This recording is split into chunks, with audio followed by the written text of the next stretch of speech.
Mike Owens here, joined today by Cody Brundage, who on Saturday night, UFC Austin, is back in action versus Zach Reese. Cody, how are we feeling? I'm good, man. Good to see you, meet you in person, dude. I'm excited to get in there. Austin's a cool town. We kind of got to explore it a little bit, so looking forward to exploring it more after a dub.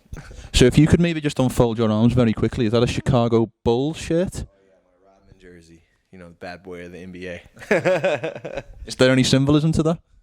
No. Everyone's got the Jordan Bulls jersey. I had to change it up a little bit. Dennis Rodman, he's a character, so I'm a fan for sure. Where about you from? I'm originally from South Carolina, wrestled in college down in South Carolina, moved to Michigan. That's where I met my wife, started fighting, and then in the last 3-4 years I moved to Colorado and Factory X out there. So I've kind of jumped around, but I've been at Factory X my whole UFC career, so some stability there. Best state and worst state in the US? The worst state is probably New York. I've been there for fights. I hate it, dude. It's everyone's in a hurry. People are the most impolite. The weather sucks. I think the best state, I gotta say South Carolina, where I'm originally from. Great weather. People are pretty nice. There's good food. There's lots to do. You can go to the mountains or the beach in the same day. So I'm going to go South Carolina, best state. Makes sense. As I mentioned, they're back in action Saturday night. First and foremost, how does it feel to be in Texas and be excited to be fighting in front of a crowd in just over 3 days' time? Yeah, I feel good. And you know, so far, every time I fought in front of a crowd, it's been on 10 days notice. I think I took my debut on 48 hours notice. So it feels good to kind of have a camp and prepare properly. And, you know, Austin, like I said, it's a cool city. I got some people flying in. I had enough notice that people could buy tickets, and I finally will have my family will be here, my wife will be here. So I'm excited. You know, crowd always makes it better.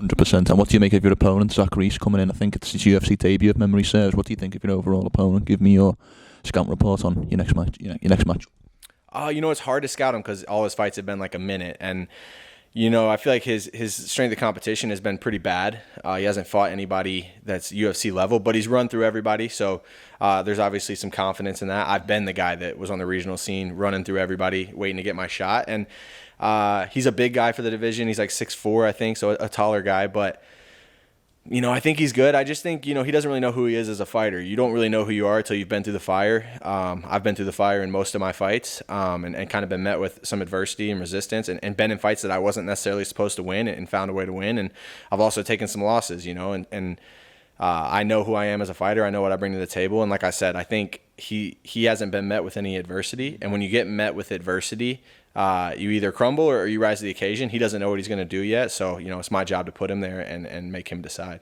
What can you tell us about that position, about when you're the young guy, you haven't faced that adversity, you maybe haven't taken that loss yet? How different of a position is that to say where you are now, where you've taken a couple of losses, but you've got that UFC experience under your belt? Yeah, you know, this will be my 8th fight in the UFC, 9th fight under Zuffa, if you count Contender Series. You know, I have more fights in the UFC than I had before I got here, and I'm starting to kind of feel like a vet, even though that seems crazy because I've only been a pro for around 4 years, which isn't a ton of time. But I've stayed active, and I feel like the experience goes a long way. You know, like I said, if you've been through the fire, if you look at resumes, this doesn't mean anything, but if you look at resumes, is Zach Reese the toughest dude I've ever fought? No, probably not even close. You know, he's probably not even top 3. Am I the hardest or the best dude that he's ever fought? Absolutely. I don't think there's really any question there. And it's also different. When you're on the regional scene coming up and you're getting fed these guys, you know I'm supposed to win. On my worst day, I can beat this dude. And when you get in the UFC, if you have a bad day, you'll lose a fight. You know, these guys are too good. Everyone has too much skill when you get here. So you got to be on point. And your confidence is a little different when you know, oh, this guy can hurt me, this guy can beat me. You know, he's never really had to face that. Every fight he's gone into, he's known, I'm supposed to win no matter what. And it kind of messes with you a little bit when you're well, this is going to be my toughest fight. He knows that, you know, and I got to put it on him, man. I got to put it on him early. And, you know, he's also dealing with hometown jitters of your UFC debut in your hometown in front of a crowd. You know, we say that stuff doesn't matter, but it matters. You know, I've been there. I've been on my first UFC fight week, my first walk to the cage with thousands of people screaming in your face, and it makes a difference. And, you know, those are things that they still affect me. I still get the nerves and things like that, but I've dealt with them. I know how to deal with them. He's never dealt with it. And then you add on top, you're fighting the best guy you've ever fought. It's a lot for him to deal with, and I gotta capitalize on it for sure.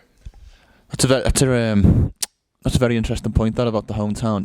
Do you like being the bad guy in some ways, or is that where does that position make you feel in terms of maybe unfortunately getting some boos on Saturday night? I joke, like I said, I train out of Denver. I feel like if I fought in Denver, I'd still catch booze. Like for whatever reason, I'm just not a crowd favorite.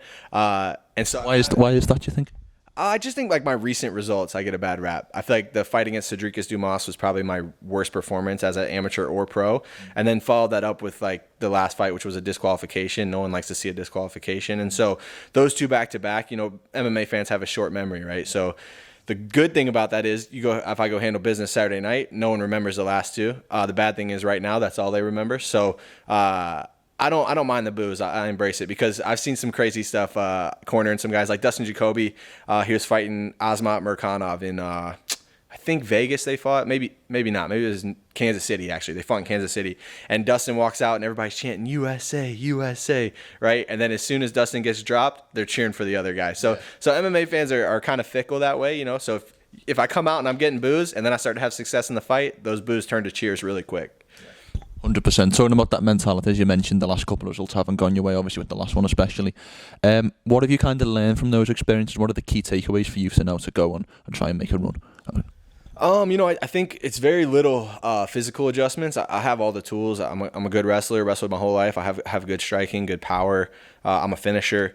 It's just having confidence in letting the fight kind of come to me instead of trying to go finish a fight in the first minute, 2 minutes, right? Understanding that if this thing goes 15 minutes, I can win this fight over 15 minutes. And if I have that mentality, I'll probably find a finish, right? But not hunting a finish so hard, I think, is something. And then just not overthinking it. And those two things kind of go together. If I just let it go, like that's what we keep saying, just let it go, let it go, let it go. Because if I just go out there and find my flow and be athletic and have fun, I'll do my best work. And I haven't really done that in the last few, and I'm hoping, this time I can make it work. I've been preaching it to myself, trying to reinforce it, but once you get in there, it's a crazy thing. So my plan, come out, be patient, be composed, and take my time. But you never know. When you get in there, we'll see. It's interesting you mentioned that because at one point you were talking about kind of rushing this next guy, and the next minute you mentioned about kind of taking your time, letting the fight come to you a little bit. When you've got a guy who's making his UFC debut who we're talking about this lack of experience compared to yours, take away kind of key kind of stylistic points at this point. What are the keys in terms of do you rush this guy and try and get him out of there early, or do you try and take this fight later, maybe use the old man kind of veteran? I don't mean old man, but the veteran tactics that you've obviously gained given your run in the UFC. Yeah, for sure. I think. So when I say go after him, it's more just like presence, right? Like put him on the back foot, have pressure. It doesn't mean I have to do a ton to do that. It's just have good presence, have good feints, have good movement, footwork, those kind of things. And so even though I'm not being super active, I am, right? I'm making him nervous. I'm putting him on the back foot. I'm making reads without overexposing myself. And so I feel like it's a little bit of both, right? Like you want to have pressure, you want to have presence, you want to have a threat towards him. But like you said, the longer this fight goes, the more it favors Cody Brundage, 100%. I've been there. I've gone 15 minutes. I've had fights. I've had finishes in the third and second round. This guy's longest fight is 2 minutes or something crazy like that. So, I always joke, like there's fighters out there. It's like, okay, you're a crazy good 5-minute fighter. Let's see where you're at 5:01.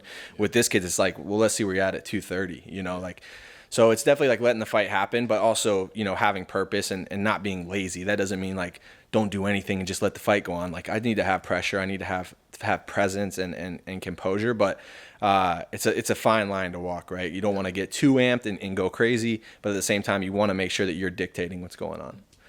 We mentioned a little bit there off camera as well that your coach, Mark Montoya, will be out. I think he's coming out in the next couple of days in around about 2.5 weeks' time. I was very surprised to learn that the first guy from Factory X will be fighting for a world title in the Raw Dog himself, Brandon Royval. Just your overall kind of thoughts and emotions. I know you said you'll be out in Las Vegas for that fight at seeing your teammate fight for gold.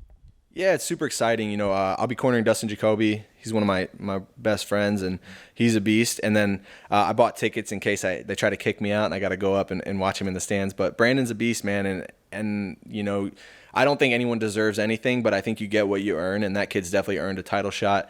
He's the hardest worker in the gym. He's a great leader, and he's one of those guys that leads by example. He's not rah, rah, rah. He does it and says, do what I'm doing, and you can have this kind of success. And so I think that's cool to see, and he's just a good dude, and he works really hard, and he also obviously is very, very talented. And I think he gets it done, man. I really do. I think when he fought Pantoja the first time, He was obviously a great fighter, but I think he's made huge improvements in his game, and you kind of saw that in his last fight. You know, he always has been the guy who embraces chaos, and I feel like he slowed it down just a little bit and was able to find a finish against a guy that nobody's really finishing and has beaten a lot of people. And I'm just excited for Coach, too. You know, his biggest goal is to have a UFC world champion, and he has a really good shot to get it done in 2 weeks. And you know, the month of December is a huge month for our gym in general. You know, I'm fighting, obviously, starting the month off right, but then you got Chris Gutierrez in his first main event, fighting Song Yadong, a chance to get in the top 10. And as we've seen, if you're in the top 10, it just takes the right timing, and then you're fighting for a belt, you know. And so he's fighting. Anthony Smith just took a fight against Khalil Roundtree to co-main that card. That's a big fight for him to keep his ranking and kind of beat an up-and-comer. And then, like I said, you got Dustin and Brandon at the end of the month. So hopefully we close out the year strong with a championship and a lot of wins, and head into 2024 with a head of steam. I love it. We'll turn the conversation back to yourself for one final question. Obviously, the win is of prime importance, and getting that by any means, I'm sure, is on your mind. But past that, what are you looking to get out of Saturday night when you square off against Zach Reese? You know, I'm looking to just kind of get those bad tastes of those last two performances out of my mouth. You know, if I go out there and perform and don't worry about result and just kind of focus on my effort and my game plan, I feel like I get the job done. But it'll just feel good to finally, because I just feel like even in wins, I haven't put it together the way I would like to. I'm sure everyone feels that way, but if I can put it together the way I think I'm capable of, it'll be really special. And I feel like like I said, it'll give me a lot of momentum heading into 2024. And, you know, honestly, I'm not looking past Zach Reese at all, but after I beat Zach Reese, I would love to run that thing back with Jacob Malkoun. You know, that fight obviously didn't end the way anyone wanted it to, and I liked the matchup. I didn't feel anything in there that I thought I couldn't handle. And hopefully he'd want to run it back. You know, we can get that fight going for sure. I love it. Well, Cody, it was great to sit down and chat with you today. Great to meet you in person. I wish you the best of luck for the rest of the fight week, and of course, Saturday night. Appreciate you, brother. Nice meeting you in person as well.